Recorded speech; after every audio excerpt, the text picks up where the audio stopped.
Mesdames et messieurs, bienvenue, cher public, dans ma vidéo du jour.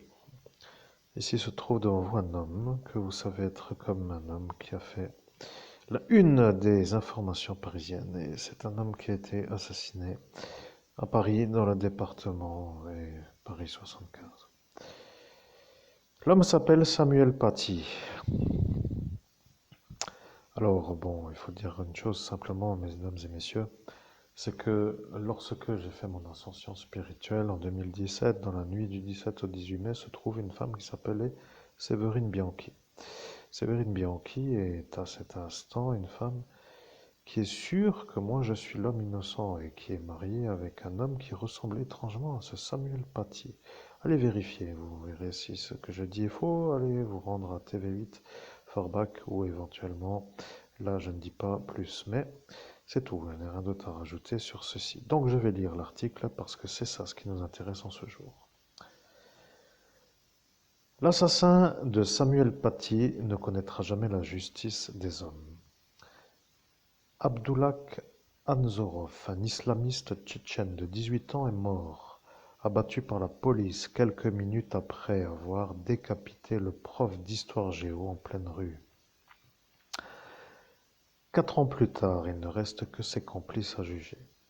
Ce lundi 4 novembre, alors que s'ouvre un procès fleuve qui devrait durer jusqu'à Noël, ils sont 8 à comparaître devant la cour d'assises spéciale de Paris-Archicomble. Tous auraient contribué à des degrés divers au scénario noir qui a mené à l'indicible, certains en encourageant le terroriste à passer à l'action, d'autres en lui apportant leur soutien logistique. Dans le lot, un personnage retient particulièrement l'attention. Brahim Chnina, 52 ans, est ce père de famille qui avait fait monter la mauvaise mayonnaise sur les réseaux en y jetant Samuel Paty à la vindicte musulmane. Tout le monde se souvient de son emportement, de son crâne ras et de son masque anti-Covid descendu sous le nez, alors qu'il haranguait ses followers pour demander vengeance. 4 ans d'incarcération plus tard, l'homme a nettement perdu de sa superbe. Amaigri, les joues creusées et la barbe désormais blanchie, Brahim Chnina paraît abattu dans son box et baisse les yeux pour fuir les regards. Mais, durant les 7 semaines à venir, il ne pourra que les attirer. En l'absence d'Anzorov, il est une des figures de la tragédie, le visage de l'exaltation ordinaire,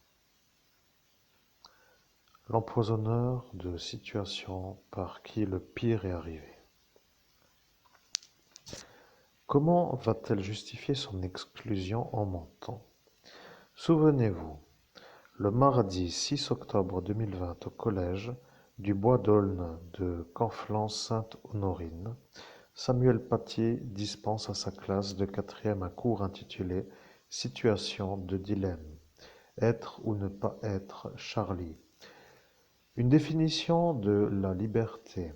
L'enseignant veut évoquer la problématique de la liberté d'expression, avec pour support le journaliste satirique Charlie Hebdo, dont la rédaction a été massacrée 5 ans plus tôt, après la publication de caricatures jugées offensantes pour l'islam. Afin que chaque élève se fasse une idée des dessins incriminés, le prof d'histoire choisit d'en montrer un qui représente le professeur Mahomet nu à 4 pattes. Avant de le dévoiler, il prévient que l'image pourrait choquer certains et demande aux élèves qui le souhaitent de détourner les yeux. Ensuite, contrairement à ce qui sera dit, le cours se passe parfaitement bien. Mais c'est un mensonge d'adolescente qui va mettre le feu aux poudres. Le lendemain, une élève de cette classe, une certaine Z, se fait exclure 2 jours du collège pour des problèmes de discipline et des absences répétées. La catastrophe. Que va-t-elle dire à ses parents? Z n'a pas assisté au cours de Samuel Paty sur la liberté d'expression. Elle séchait, mais elle en a entendu parler et décide de tisser un bobard autour. Rentrée chez elle, elle avoue son exclusion, mais lui invente un autre motif. À ce qu'elle raconte, durant cette fameuse leçon, Samuel Paty aurait demandé aux élèves musulmans de se signaler et de sortir s'ils ne pouvaient souffrir la vue de leur prophète dénudé. Se donnant le beau rôle, Z prétend avoir protesté. Et après avoir pris la défense de ses co-religionnaires, c'est pour ça qu'elle aurait été virée. Une pure invention. Mais en entendant ce récit, son père s'insurge, le doigt en l'air, c'est sa grande spécialité. Brahim Chnina, car c'est bien lui, déboule dans l'histoire comme un chien dans un jeu de quilles. Un musulman exemplaire qui deal du cannabis. Il n'y a pas musulman plus intègre ni plus grand défenseur de l'islam que ce Brahim Chnina. Enfin, c'est ce qu'il aime faire croire sur les réseaux sociaux où il prérore à longueur de temps pour promouvoir le voile et faire la leçon sur le Coran. Mais en réalité, lui-même n'est pas d'une piété si pénétrante. Déjà condamné pour trafic de stupes, il s'est fait attraper avec 50 kilos de cannabis, dégradation ou encore outrage. Ce père de 6 filles consacre l'essentiel de sa vie à fumer des cigarettes en attendant son RSA. Cofondateur d'une association qui vise à emmener malades et handicapés à la Mecque, on le soupçonne d'avoir piqué dans la caisse. Il serait question de 12 000 euros, directement virés sur son compte personnel. Bref, le type est exemplaire, mais pas trop. Il n'empêche, il aime faire la morale à tout bout de champ, se poser en ardent défenseur des valeurs de sa religion et saute sur le mensonge de sa fille. Quoi? Un prof de l'école publique qui stigmatise les élèves musulmans et leur manque de respect. Le soir même, Brahim Chnina dégaine son iPhone et inonde ses contacts WhatsApp de messages incendiaires. Ça vous concerne tous et toutes, écrit-il. Je ne laisse pas passer. Demain, je vais aller voir le directeur. Il faut virer ce professeur. Dans un autre poste, il donne directement le nom de Samuel Paty et communique l'adresse du collège, au cas où d'autres voudraient le rejoindre. Faites au minimum un courrier, implore-t-il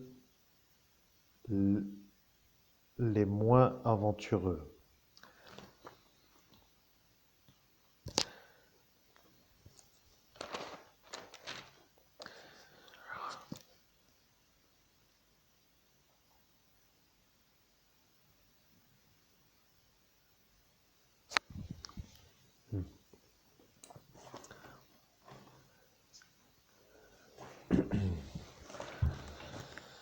Sa fille n'a pas été virée de ce cours pour la bonne raison qu'elle n'y tenait.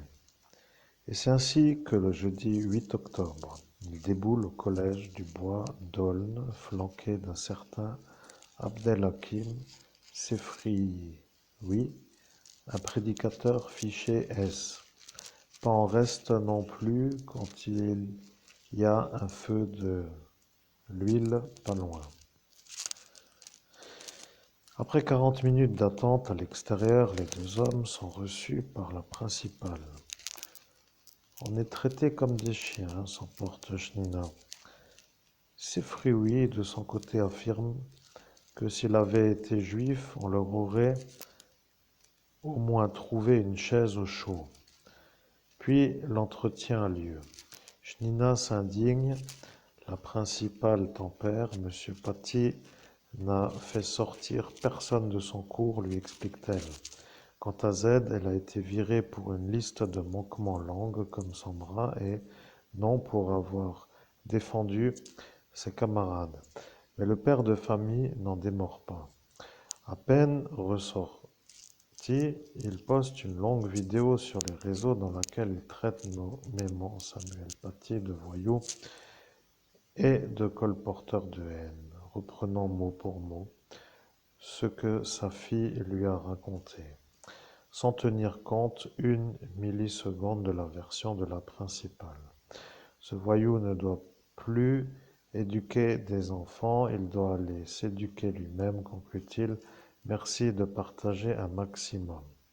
Puis, porté par sa fureur, il emmène Z au commissariat où il dépose plainte pour diffusion d'images pornographiques à des mineurs. Rien que ça, le lendemain, Brahim Chnina est à nouveau devant la grille du collège où il prend à partie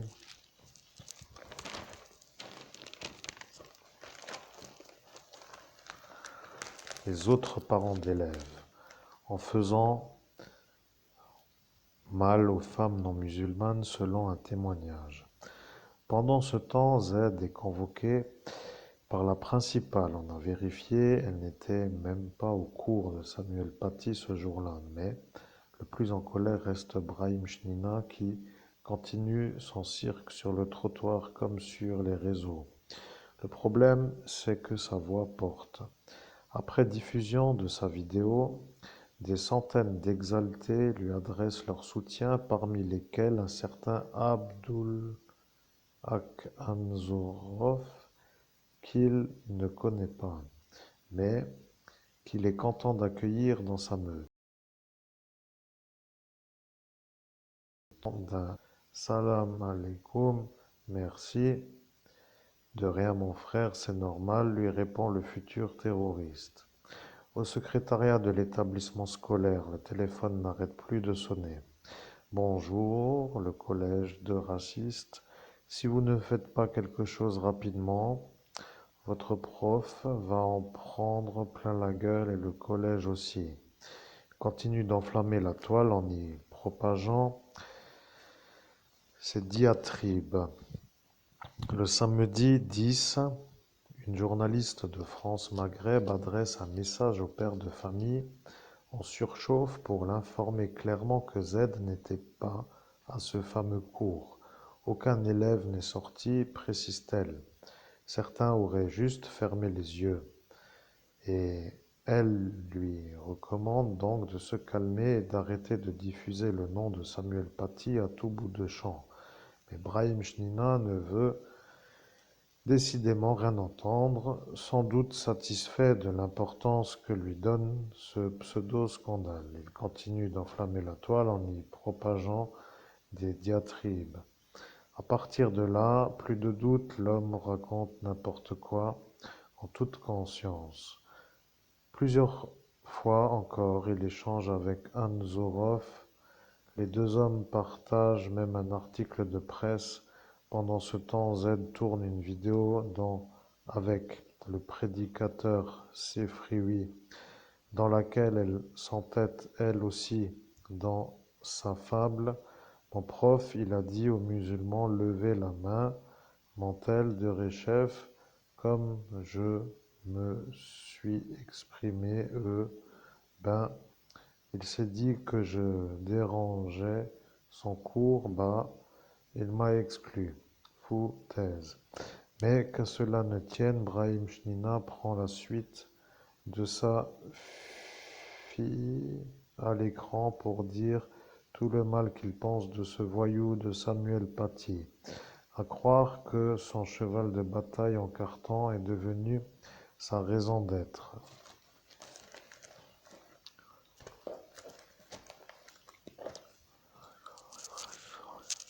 Le lundi 12 octobre, Samuel Paty porte plainte contre lui pour diffamation publique. C'est le moins.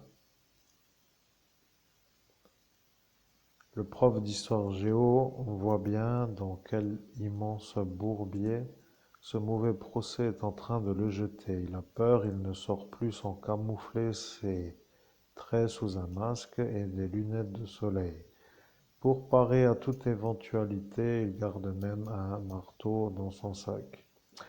La semaine s'écoule, la dernière avant les vacances de la Toussaint, que l'enseignant voit arriver avec un immense soulagement. Mais on connaît la fin de l'histoire. De repos, il n'aura point. Le jeudi 15 octobre, Abdullah Anzorov, qui continue d'échanger régulièrement avec Chnina, cherche à se procurer un flingue. Comme il n'en trouve pas, il se rabat sur une longue lame effilée qu'il achète dans une coutellerie avec un copain. Le lendemain, il se fait transporter à Conflans-Sainte-Honorine, à 80 kilomètres de chez lui, pour y rendre sa pseudo-justice divine. À 16h50, il identifie Samuel Paty dans la rue. Quelques instants plus tard seulement, une tête roule sur le bitume. Aujourd'hui, il ne reconnaît pas les faits qu'on lui reproche et il s'excuse. Ces faits atroces, nous y reviendrons ultérieurement, quand viendra l'heure pour la cour d'assises spéciale de les aborder. Mais restons pour l'heure sur Brahim Chnina. Ce même vendredi 16 octobre 2020, il est 21h10 quand le harangueur de foule apprend ce qui est arrivé. Le président de son association avec qui il passe la soirée dit l'avoir vu complètement perdu, dépassé par les événements. Prenez un avocat, lui recommande-t-il, ils vont venir vous chercher. Effectivement, le lendemain, le père de Z est interpellé. Jurant n'avoir jamais incité personne à tuer, il présentera ensuite ses excuses à la famille de Samuel Paty et à la France, mais trop tard. Maintenu en détention depuis 4 ans, Brahim Chnina a eu tout le temps de réfléchir à l'enchaînement des faits et de peser sa part de responsabilité dans l'assassinat du professeur. Il n'avait pas proféré tous ces mensonges, il n'avait pas chauffé à blanc en public sur Internet. Anzorov se serait-il mêlé à l'histoire? Samuel Paty aurait-il toujours son métier, sa vie, sa tête? Il reviendra à la cour de donner son sentiment.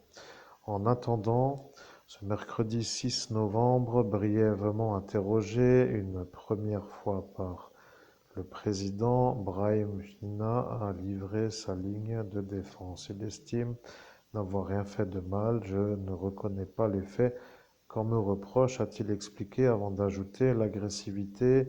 Je ne sais pas ce que c'est. Et la bonne foi, l'homme aura plus de temps pour exposer ses vues quand viendra son tour de s'exprimer. Pour de bon, d'ici 3 semaines, audience à suivre dans nos colonnes.